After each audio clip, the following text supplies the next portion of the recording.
just being able to create something that a person would not forget. And they brag to their friends, their family, hey, we had Chef Aris come over and this dinner was to die for.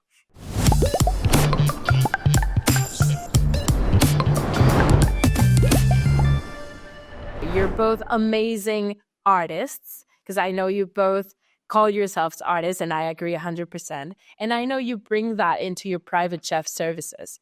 So if you guys want to talk to me a little bit about how you apply that art and that passion and that personality in a client's house, that would be amazing. Well, the way I go about it and the way I look at it is like an analogy of a luxury item, like, like a luxury car or yacht or mansion. So you have these luxury items, right? So I think that same type of experience and that same type of thought process in mind is giving them this luxury experience, right? So when they call and they want to experience, sometimes they are saying, okay, we want to take a trip, or I want to buy this, or, and have this chef service. I said, well, this will be a great experience. This will be a great item to have. And so that's how I go about it. So when I start to curate the menu and source the ingredients, they're going to be something that's going to be luxurious, right? So there's going to be upscale. They're going to be premium ingredients. And so, fresh vegetables, your fresh meats, and your fresh creams, butter. I mean, totally upscale, right? So I always say you get out what you put in, right? So premium ingredients will give a premium result, right? And then also all our experience as a chef and the methods on how to prepare it, right? So that's what goes in when I first start creating these dishes. I'll draw them out. I'll sketch the plate, how I want it to look. And, I got like a sketch pad, color pencils. So I'm sketching things out and I say, I don't like this and like that. And I'm always inspired by, young chefs that are doing things, looking at their plating, looking how they do things, and then taking little pieces from that. And hopefully that I can also do the same in my dishes, right? So that whole thing, the way starts from start to finish, draw it out, whether it's in your mind or on a piece of paper like me. I like to draw, like to doodle a little bit. So I'll sketch out my plates. And you want that to be luxurious for that person, for that experience that we talk about. And that's just the beginning. And then I'll let Chef come in and how he does his, but that's how I get started with mine. Well, Chef Craig, you hit all pointers.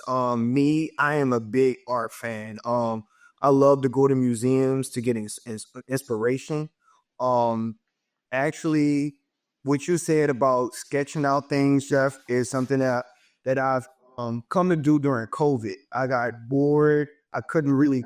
I wanted to, so I created a coloring book, and that actually just extended for me just drawing out my dishes.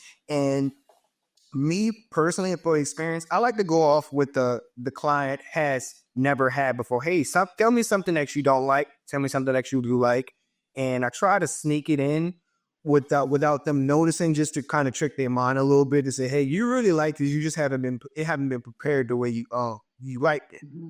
Before, as me and experience, I got my own plates. I got my own forks. Like I treat a plate of food as I treat a plate as a canvas, and I like to create things that I probably can't remake again, or like they can't remake it. They can't experience again. My rule is, if I leave with two numbers, it was a successful dinner.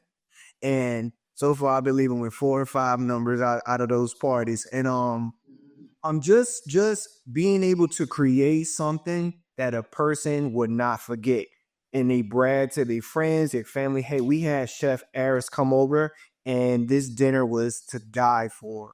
And that's the pride I have for it. I will say this.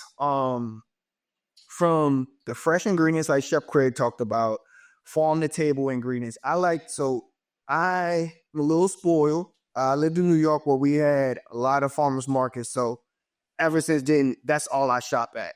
So I have a farmers market down the street from me and I connect with the farmers. I ask them how they grow their products, where they get their products for house and soil, because you got to think, when you're feeding people, that is like, it affects their body.